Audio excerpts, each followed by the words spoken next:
motion to accept? So moved. Second. First and a second. John Bill. And any other discussion, barring any, all in favor, aye? Aye. Any opposed or abstained? Motion carried. Oh, page 6. Well, Not as rough. 6 months into the year, if you look at the first 4 or 5 lines on the revenue sheet, see it's a lot of zeros for year to date for revenues. We always have fallen short lately on the pilot sale leaseback fees. I asked Marshall yesterday, we have one pending closing. Did we get a? No response back from, I did talk to Justin about this yesterday. We had a couple other ones too that we wanted to sort of give a little bit of a kick to, and no word back from them. I mean, I drive by the site every day. There doesn't look like anything going on in Helmsfield. How long do we wait before we say, you got to reapply? I mean, I brought this up before. There should be an expiration date on our approvals. Normally a year is a good number for me. I mean, that's when zoning permits expire. I mean, everything. Well, I look at it, they were supposed to be completed in the first quarter of 2026, and if you look at their application, they should have been building by now by their approved schedule. So I think in future ones, I'm gonna harp on this, that we need to have either close or you come back later. I'm not sure we change anything, but especially with these solar projects, you know, a lot of these large ones have taken a step back from moving forward because of the federal government. Mm-hmm. Has anybody done a deep dive into the big beautiful bill to see where the renewable energy tax credits that disappeared, how it applies? Which page is that on the 1,000 or 800? It's a big one. Justin, do you have any thoughts on a potential like sunsetting policy for them to close these projects? Yeah, it could be a protective measure, and we already have dates in all of the project authorizing resolutions. But those dates are really a function of the expiration of their agent status. And we place that about 12 to 18 months out from approval. That means they should be done with construction by that date. And you as the CEO have the power to extend them.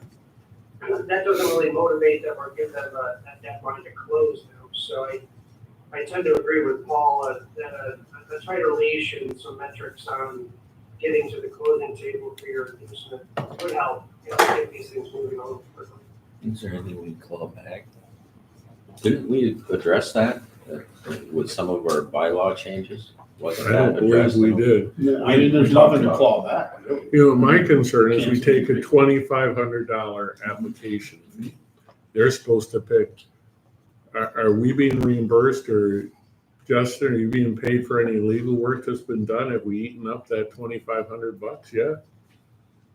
Well, I would say at the outset that we don't get paid until a closing occurs. So oftentimes we have one that's kind of right now, and Marshall can attest. We have a new application from Rick Energy for a project in Wilna that they submitted in the last month for Wilna to. They started an application in 2022 for Wilna 1, got it approved, and then within 3 months asked for it to be assigned to another owner and another concern, and never executed on the assignment. So we spun up a lot of work in 2022 and 2023, and I'm still, for lack of a better term, holding back. The only reason we have leverage in that instance is because they have an active application. We've asked them to settle up on the first one that they said they would. And I suppose that will occur before we process the new application. All that being said, $2,500 kind of gets us through analyzing the application and getting it ready for your acceptance. Not even the hearing, not even full approval or any assignments. So the size of the deposit, I think, needs to be looked at, or should be looked at. Many agencies now are collecting $5,000 and $10,000 up front to protect the agency's interests, and it also kind of clears the decks on prospectors. It's a more meaningful number that the pause on the submission just fishing for a pilot, if there's a cost associated with getting the approvals, at some point, through the governance committee and working with staff. And when they close, that's all balanced out. Anything they've given us in advance is balanced out as a credit against the closing fees. Yeah, 50% of your projects are closing now. Yeah.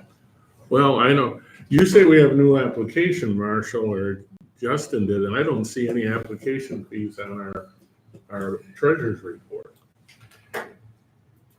Well, what I'm saying is the application itself has a deposit mechanism. Right now, it's $2,500. Well, It's $5,000. It's through the first month of looking at the application. It doesn't tax much at all. no, what I'm saying is, this Wilma project, you said we're looking at it, we have a new application for Yes. something. I don't see any where would that show up? Have we accepted a fee from that? No, we haven't received a fee.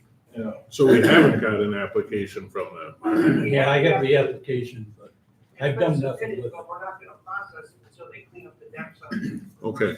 And it's $5,000. Yeah, it's $5,000, not 2,500. Is it $5,000? Yeah. Yeah, we changed that. That's more helpful.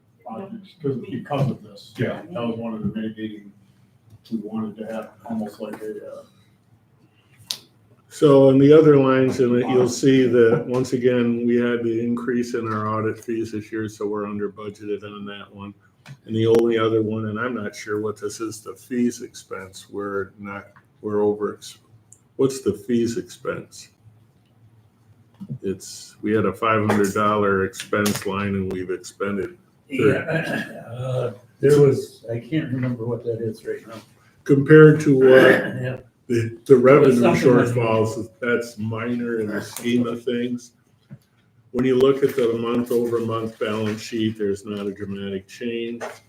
We know about the delinquencies. We do have payments now coming from Colleen's Cherry Tree on a monthly basis. And we're going to be dealing with Painful Acres later on in the meeting, I believe.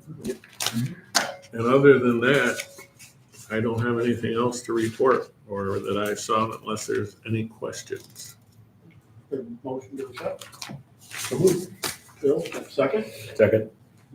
I have a question, and we're kind of in, I won't say uncharted territory, but we have two loans essentially in default. And it would be helpful for me, rather than digging through the whole report. In the area, is it possible to create a separate document for the ones that are defaulted so that we can understand what the legal fees and the interest are? Because I can be certain that the number that's on here for the top one isn't the number that's due to us. So it's kind of it would help our board to say, geez, we've got to consider this, because it's not the original originating loan amount. It's whatever interest, and we may or may not be subject. Would that be a hard thing to do? no, I can give you some. I know it's all in here. Yeah. But it would be helpful if we looked at it and Make say, easy for you. geez, it's X, not Y. Yeah. I'll provide some detail on that. And one is not, it's really a default by definition, but it's being paid off within 2 weeks or 3 weeks, so Yeah. less worried about that. The other one is really understanding hunting and pecking, what's the amount we're gonna have to discuss. That would be my only comment. Okay, I'll give you. I thought that now we're into August on the one you're talking about for closing. Yeah, so closing with the purchaser 1 August, and we're supposed to be about 15 or 17 August to get ours. So I mean, it just got moved, but it's date certain now. And that one, it still by definition is in default. It'd be nice with the next reports if we could see what our expectations are from that one loan, the principal and interest amount, what the total will be the following month, to give us an idea. Any other questions or comments? All in favor? Aye. Any opposed or abstained? Motion carries. Committee reports, anything you saw from that? Solar, last month I reported that the state was considering a law. Well, they must have heard me because they adopted it. So next year, there'll be a model that takes in expenses out, host community agreements, and it takes out the rec credits. Now, the rec credits don't affect most of the projects we have, but they're gonna claim that the community credits that is an add-in that helps get the assessment higher, they're claiming that that's part of that. It's the same type of fee. So you would expect to see lower values coming on projects next year. Bill asked me a question about decommissioning. They already had, in this year's model, they had decommissioning as an expense. The problem with that is they aren't looking at each project's decommissioning plan. They have taken a universal look. So if you take the Boralex, they didn't have any decommissioning expenses for the first 13 years, but they have a decommissioning expense budgeted if that project was to go forward. So that's my problem with that. Plus, the host community agreements, only the community that has host community agreements is going to benefit from that, because it'll push the value down for everybody else, and they're the only ones getting the revenue. So, And the host community can either be the town or the schools, or the schools still haven't really gotten into that, because I feel like one school did do that, or two. well, one school negotiated a freaky deal in line. The door is open for that still. So technically, Schools. somebody can negotiate with the school district and the town. And the only part of the Or the pilot county. that would work is through the county, Well, I guess. I bounced around 1 month. I tell you, I think the county should opt out of it. Yeah. And that affects a residential person putting them in. But with this new valuation model, I don't know why anyone would just say pay full taxes. But then you gotta think about NIPA. They've agreed to pay pilot taxes on our pilot tax agreements. So that's one of the reasons we've tried to set up meetings with the large ones to get our pilots in place. So if NIPA buys a project, you have a pilot agreement in place. But NIPA could technically do an about face and say we're a state agency, we don't pay They taxes. change it. Yeah. Well, Technically. but their history is demonstrated. Another one taking tax properties off the roll, Bill. I'm not gonna let you forget. Anything So else? that's all I have. I think it's going to be big changes. I've been asked to speak to the Assessors Association about my impressions of the model in August, and I agreed to do it. I don't know why. I think it'll be interesting with tariffs and some of the sunset rules of these credits where solar goes. I mean, we stopped talking about wind a year ago, so. Yeah, but we now have a wind project.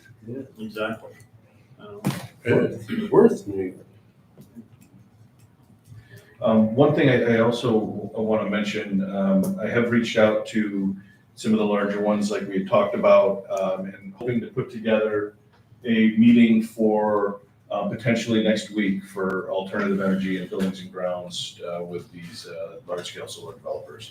They all agreed to it, to do it, and of course, getting everybody squared on a time has been a little bit tricky, but we'll come together and we'll get it done hopefully next week. What was the outcome? Did you go to the solar meeting in line? so, no, I did not. I didn't either.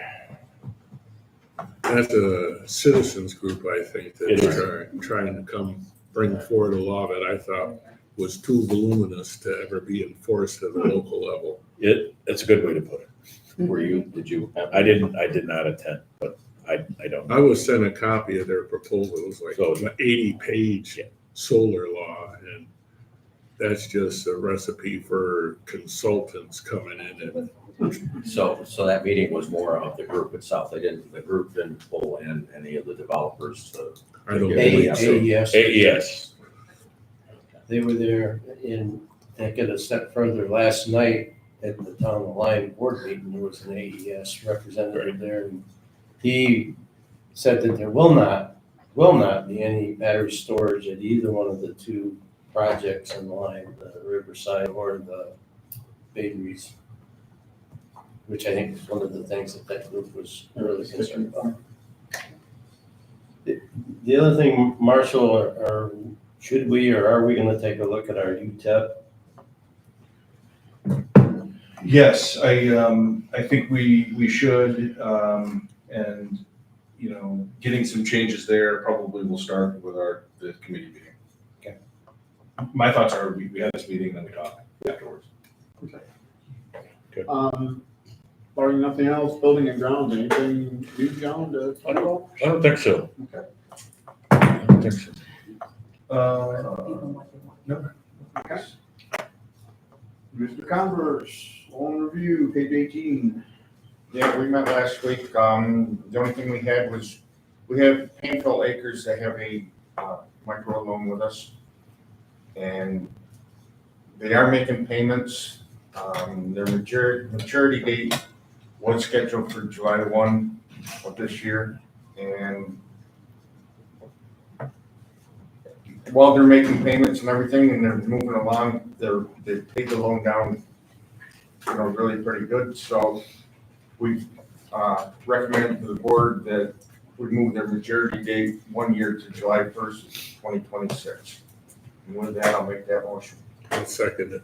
Okay. I'll read the resolution. There is on page 19, a resolution. That was the only action there. Page 19 of our packet, Jefferson County Industrial Development Agency Resolution number 07.10.2025.01, resolution for authorizing the loan modification to the micro enterprise loan to David and Sherry Cobb, DBA Painful Acres. Whereas we have a co-participation loan with Sackett Harbor LDC to the Cobbs, DBA Painful Acres. It has a maturity date of 7/1/2025. They are making monthly payments, and our loan review suggested to this board to move maturity date to July 1, 2026. And with that, we'll ask for the same motions now. Yep. Yes. Okay, we have Dave and Paul. Any other questions or discussions? I haven't done the dive yet, but at $500 a month, will that close it out in 12 months? It'll be really close. Be close, but not quite. So it doesn't involve a balloon payment and so. When we debated this, it was kind of like, just let them keep paying, but then the question was, well, they're in default, so we can't, like, let's at least extend the maturity date and deal with that in a year, because they may just have a good summer and pay it off. Yep. Then all's good, so, rather than doing anything. It's good we got them. I think they were 5 or 6 months God, in yeah. arrears. There was And a now, period during winter. so this may actually work its way out. Yeah, I mean, Lyle says they've been very responsive. They've been Check rate and everything. We have a first and a second, all in favor, aye? Aye. Any opposed or abstained? The resolution carries. It's about assignment. I don't think we have for- any unfinished business. No. Good. It's a And reassignment new of business, his new building. That's Other than what's North involved. American Tapes. They're bringing in new Council. investors. We have a whole bunch of additions to our board packet. I guess if you can just frame up the context, it's rather simple, but it's easier for you to describe. Justin? Oh, sure, yeah. As you're all aware, the IDA supported the expansion of North American Tapes with financial assistance starting, I think, 2023, and they've completed their addition, and looks like everything's in great shape with their project. They recently engaged with an investor, and that's a sign of health and expansion for the project, and a great opportunity for Darren and his team. As part of that, and under the IDA documents, the IDA gets a look anytime there's a substantial change in ownership structure. Anytime over 50% of the equity changes, we at least get a look. And the board has an opportunity to review that and provide a consent. That's what we're doing today. You have a resolution and some backup materials that outline the investment in North American Tapes and their growth and expansion plans. So all in all, a good sign for a growing business, and that's the proposal in front of the board today. Okay. What I'd like, thank you, Justin. What I'd like to do is read the authorization, get a first and second. We have the stakeholders here, so if there are some questions, we can address them, but, so if the board's okay with that, I'll proceed. We have an authorizing resolution, North American Tapes LLC project assignment authorization, resolution 07.10.2025.02, resolution of the Jefferson County Industrial Development Agency, authorizing an assignment request received from North American Tapes LLC, the company in connection with a certain project is more fully described below, to be undertaken by the agency, that's misspelled, and the company, and authorizing the execution and delivery of documents with respect to the same. The second whereas clause gives the dates Justin just in mid and late 2023, we approved and used the project. It states the parcels and the square footage of the expansion, and it goes on further to describe the contents of the project. The fifth whereas clause on page 28 goes through and describes the new ownership structure, which is a change from the current ownership structure. And I think that is what needs to be read here. So if we can have a first and a second, Paul's the first. I'll second. Second. Any other questions or discussions? And again, we have the stakeholders. If there are any questions, or Justin, if you have anything to add that I haven't covered, please correct me. Nothing more to add. If the board has any questions for Darren and his team, he's on, I believe. Yeah, he is. And his partners and some counsel are here. If folks have any specific questions, they're available. Otherwise, the resolutions in front of you for consideration. One comment I'll make is my experience limited looking at investment firms taking over smaller companies. They go good or they go bad. Sometimes they go to the point where they take the cash and they got them, and 5 years down the road, guess what? They stripped it. This it impresses me, because when I look at all of their current investments, they're all the synergies of those other manufacturing concerns can benefit greatly from North America. North America Tapes is a good fit for all those other entities that are involved in that firm, with the adhesives, with their ultraviolet germicidal radiation. I mean, all of those things can really. This is impressive. I'm impressed that it's a good fit for North America Tapes. Just my comment. Any other comments or questions? It's a roll call vote, so please read the names. Rob, Yes. John, Yes. Dave, Yes. Bill, Yes. Lisa, Yes. Ed, Yes. Paul. Yes. Resolution carries. And a sign. Thank you very much. Thanks for attending. Barring any other business, I'll ask for an adjournment. So moved. No. Okay, we got a first. Oh, yeah, stick around. Okay, I think I heard a second from Bill. All in favor, aye. Aye. Any opposed or abstained, we stand adjourned. Thank you. Thank you, folks. Thanks, folks. Thank you. There we go, 32 minutes. Yeah. Well, Jay wasn't here. That would have been at least 15. That would have been at least. We'll be able to give him a hard time